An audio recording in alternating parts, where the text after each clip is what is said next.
नमोस्तु आचार्य श्री, नमोस्तु भगवन, नमोस्तु नमोस्तु नमोस्तु।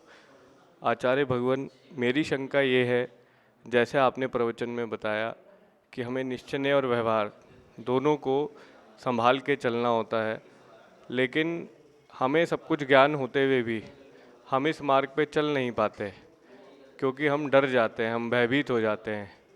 इस डर को हम अपने अंदर से कैसे निकालें और वो साहस अपने अंदर कैसे लाएं कि हम भी मोक्ष मार्ग पे चल सके, दीक्षा ले सके। नमोस्तु प्रभु, नमोस्तु।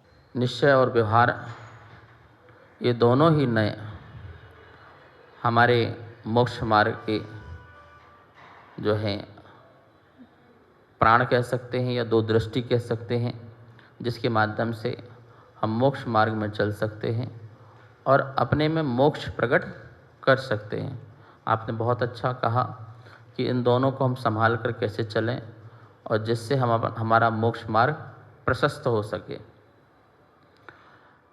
व्यवहार हमारा साधन है, ये मान के चलना है, और निश्चय हमारा साध्य है, ये मान के चलना है। साध्य को अपनी दृष्टि में रखो और साधन का सदुपयोग करो, जिससे आपको साध्य की प्राप्ति हो, जो सोचा है उसकी प्राप्ति हो। आपने लक्ष्य रखा है मुझे मोक्ष मिले, अर्थात परम सुख की प्राप्ति हो, तो परम सुख की प्राप्ति कैसे मिलेगी, इसमें हमें ध्यान में रखना है। उसके लिए हमें व्यवहार का अवलंबन लेते हुए परम सुख की प्राप्ति करना है। व्यवहार में हमें ये देखना है कि सुख कैसे मिलेगा। क्या मैं हिंसा आदि के कार्य करूँगा तो क्या मुझे सुख की प्राप्ति मिलेगी? नहीं मिलेगी। तो मुझे अहिंसा आदि रूप प्रवृत्ति करना है, जिससे मुझे सुख की प्राप्ति मिलेगी।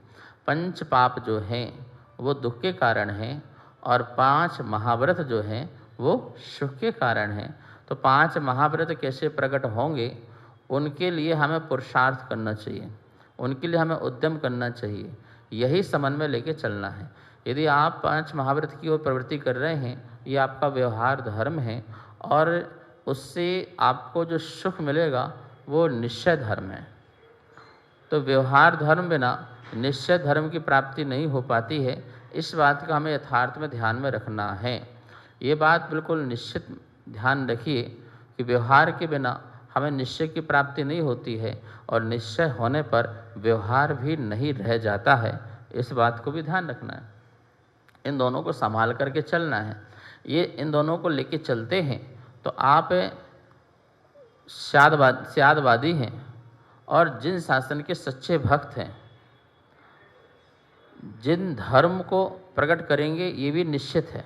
ठीक है ना? तो अच्छी बात है, आपके मन में दीक्षा के भाव हैं और आप सोच रहे हैं कि हमारे अंदर दीक्षा प्रकट हो। सम्यक को प्रकट कीजिए, ज्ञान को प्रकट कीजिए, सम्यक चारित्र को प्रकट कीजिए। इसी को बोलते हैं दीक्षा। नाणमेव प्रवज्जा, ज्ञान ही दीक्षा है, प्रवज्जा है। ज्ञान सच्चा होगा तो चारित्र भी सच्चा हो ही जाएगा। नए ये जो हैं ये सम्यक ज्ञान के विषय हैं, तो इन नयों को हम ध्यान में रखें और सम्यक मार्ग में बढ़ते चलें, चलते चलें, तो आपको निश्चित ही अच्छी सुगति की प्राप्ति होगी। बोले आचार्य प्रज्ञा सागर जी महाराज की जय और गणनी आर्यका चंद्रमती माता जी की जय। मैं अभी चंद्रमती माता जी के पास रह रही हूँ और जयपुर से हूँ। मैं इनकी माता जी की सेवा में अग्रसर सेवा में रहना चाहती हूँ। मैं क्या इस मार्ग में आगे बढ़ सकती हूँ? मैं इस मार्ग में बढ़ने का पुरुषार्थ कर रही हूँ, मुझे आशीर्वाद दीजिए। आर्यका श्री चंद्रमती माता जी के साथ जो है आप रह रही हैं, निश्चित ही धर्मात्माओं के साथ यदि कोई रहता है तो उसका महापुण्य का उदय है। और यदि आप साथ में रहना और सेवा करना ये कर रहे हैं तो आपकी गति भी अच्छी है। मैंने देखा है या गुरुओं के मुख से सुना है, जो साधु साध्वियों के साथ रहते हैं वही मोक्ष मार्ग में आगे बढ़ पाते हैं। कमंडल में पानी भरते भरते स्वयं उनके हाथ में पिच्छी आ गई। शांति सागर जी महाराज जी के जो संगपति लोग थे, जो सेवा में लगे थे, वो एक बार मुनि बन करके अपना कल्याण कर लिया। और ऐसे कितने लोग हैं। अभी भी संघ में ऐसे बहुत लोग मिलेंगे जो साधु की वैयावृत्ति करते हैं, और वैयावृत्ति करते करते ऐसे परिणाम होते हैं कि हम भी स्वयं जो है मुनिराज और साधु संत बन जाएं। संगति का बहुत प्रभाव पड़ता है। और आप तो चंद्रमती माता जी के साथ, ज्ञानी ध्यानी माता जी के साथ में हैं, जो विद्वान हैं, विदुषी हैं और संयम पथ पर चल रहे हैं। तो संयमी के साथ संयम पथ पर आप चल रहे हैं, तो मुझे विश्वास है कि एक दिन आप में भी संयम के भाव आएंगे ही आएंगे। और साथ रहते रहते असंयम तो कुछ होता ही नहीं है। असंयम क्या कब होता है? व्यक्ति का खान पान बिगड़ता है तो असंयम भाव होता है, और जब खान पान नहीं बिगड़े तो संयम भाव आ जाता है। साथ में रह करके कोई असंयम तो खान पान होगा नहीं, तो असंयम के भाव कैसे होंगे? आप में भी संयम का भाव आ ही जाएगा। एक दिन ऐसा लगेगा, अवसर आएगा। हम लोग संघ में रहते थे तो मुनिराजों के केस लॉन्च देखते थे, तो गुरुओं के पास जाते थे, गुरुजी गुरुजी गुरुजी हम भी केस लॉन्च कर लें, ब्रह्मचर्य अवस्था में हम भी केस लॉन्च कर लें। उनका केस लॉन्च हो रहा है और हमें केस लॉन्च करने का भाव हो रहा है।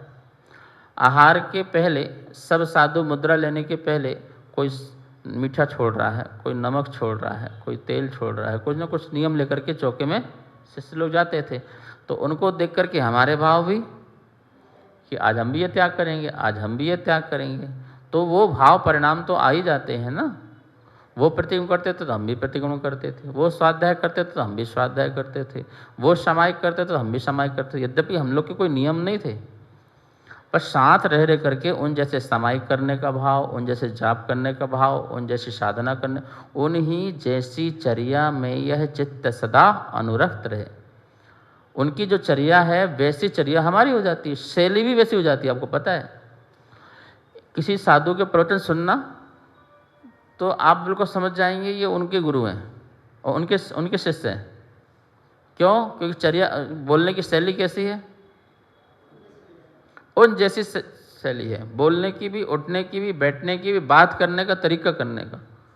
आपकी शैली बिल्कुल वैसे ही हो जाएगा, जीवन बिल्कुल वैसा हो जाएगा। बताना, परिचय नहीं देना पड़ेगा कि मैं इन गुरु का जो है शिष्य हूँ।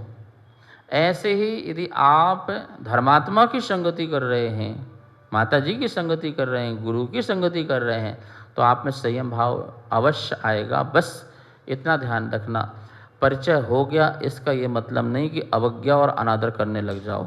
इसलिए हमारे द्वारा कभी भी उठने, बैठने, चलने, बोलने आदि में मुनिराजों की, साधु संतों की अवनय अनादर न हो जाए, इस बात का भी ध्यान रखना है। तो निश्चित ही यदि आपकी ऐसी भक्ति बनी रही, सम्यक बनी रही, तो आपका कल्याण अवश्य होगा। कार्यक्रम अगमधारा के पुण्यार्जक थे श्री दिगंबर जैन मंदिर, लोधी कॉलोनी, दिल्ली।